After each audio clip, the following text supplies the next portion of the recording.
ইরানের রক্ষণশীল প্রেসিডেন্ট ইব্রাহিম রাইসিকে দীর্ঘদিন ধরে দেশের সর্বোচ্চ নেতার একজন শীর্ষ এবং শিয়া ধর্ম শাসনে তার সম্ভাব্য উত্তরসূরিদের অন্যতম হিসেবে গণ্য করা হতো।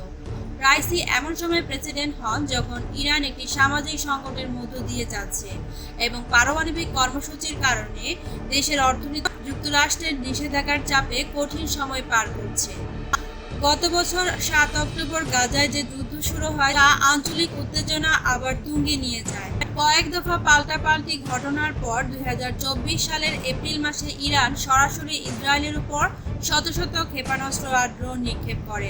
দেশটির সর্বোচ্চ ধর্মীয় নেতা আয়াতুল্লাহ আল খামিনির পর সর্বোচ্চ নেতা হওয়ার দৌড়ে এগিয়েছিলেন 63 বছর বয়সী এই কিংবদন্তি।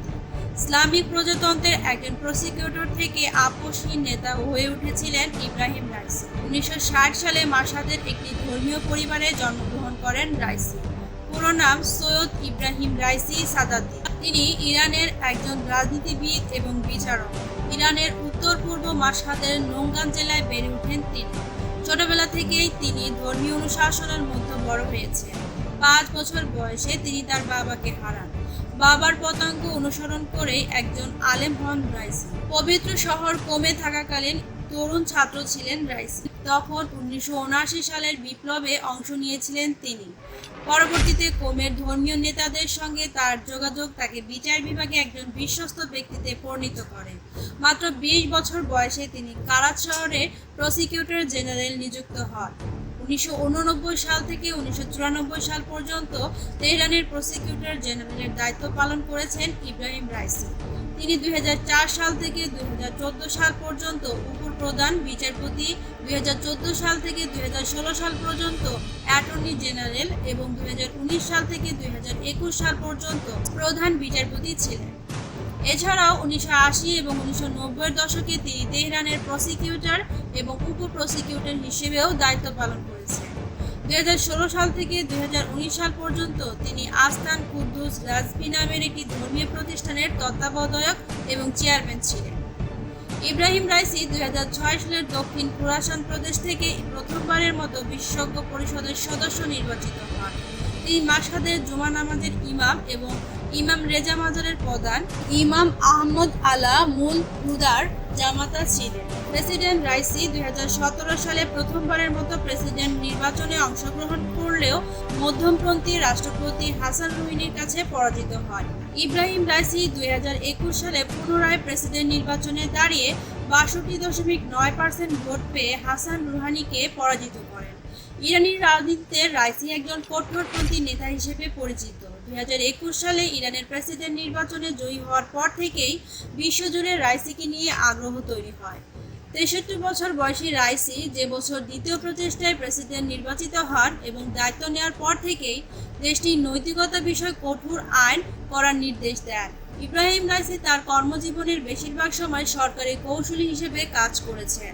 তাকে 2019 সালে বিচার বিভাগের প্রধান হিসেবে নিয়োগ দেওয়া হয়। তারপর থেকে নির্বাচনের প্রার্থী হওয়ার আগ পর্যন্ত ইব্রাহিম রাইসি ইরানের বিচার বিভাগের প্রধান হিসেবে দায়িত্ব পালন করেছে। 1980-এর দশকের রাজনৈতিক বন্দীদের যেভাবে মৃত্যুদণ্ড দেওয়া হয়েছে তাতে রাইসির ভূমিকা নিয়ে বহু ইরানি এবং মানবাধিকার কর্মীরা উদ্বেগ প্রকাশ করেন।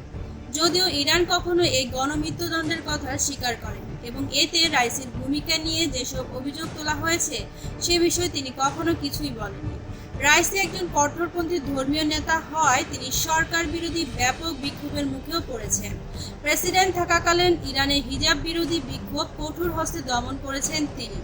সেই সঙ্গে বিশ্ব শক্তিগুলোর সঙ্গে দেশটির পরমাণু কর্মসূচি নিয়ে সংলাপে কঠোর হস্তক্ষেপ করতেন। তাছাড়া ইরানের ক্রমবর্ধমান উন্নত প্রযুক্তির উপর নিয়ন্ত্রণ জোরদার করেন এবং যুক্তরাষ্ট্র কর্তৃক দেশটির উপর আরোপিত নিষেধাজ্ঞা থেকে মুক্তি পাওয়ার জন্য চেষ্টা করে যান রাইসি। নির্বাচিত হওয়ার মাত্র 1 বছরের মাথায় তিনি ইরানের হিজাব এবং সতীত্ব আইন প্রয়োগে বিন্দুমাত্র ছাড় দেননি।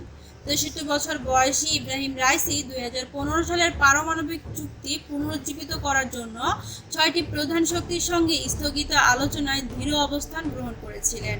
তিনি ইরানের ক্রমবর্ধমান উন্নত পারমাণবিক কর্মসূচিতে শুধুমাত্র ন্যূনতম নিষেধাজ্ঞার বিনিময়ে মার্কিন নিষেধাজ্ঞা থেকে উল্লেখযোগ্য ত্রাণ নিশ্চিত করার লক্ষ্য নিয়েছিলেন। প্রতিবেশী আফগানিস্তান থেকে মার্কিন সেনা প্রত্যাহার এবং ওয়াশিংটনের সুইস পলিসির কারণে ইরানের কঠোরপন্থীদের কাছ থেকে বরাবরই উৎসাহ পেয়ে এসেছেন ইব্রাহিম রাইসি।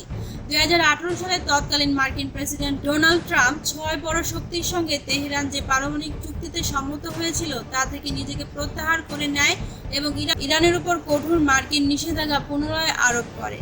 জবাবে তেহরান ধীরে ধীরে চুক্তির পারমাণবিক বিধিনিষেধ লঙ্ঘন করতে শুরু করে। তবে নিজের এই কঠোর রাজনৈতিক অবস্থানের কারণে সমালোচনার মুখে পড়লেও ইরানের কঠোরপন্থীদের কাছে রক্ষণশীল প্রেসিডেন্ট হিসেবে বেশ জনপ্রিয় ছিলেন ইব্রাহিম রাইসি। দুর্ঘটনায় প্রেসিডেন্ট রাইসির মৃত্যু ইরানের জন্য বিরাট এক ধাক্কা। দীর্ঘদিন ধরে ইসরায়েল ও যুক্তরাষ্ট্রের সঙ্গে বৈরী সম্পর্ক চলে আসছে ইরানের।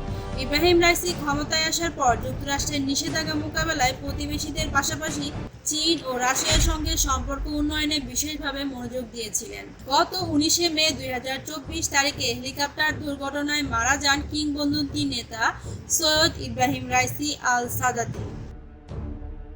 তো বন্ধুরা, ভিডিওটি ভালো লাগলে প্লিজ এই চ্যানেলটি সাবস্ক্রাইব করুন।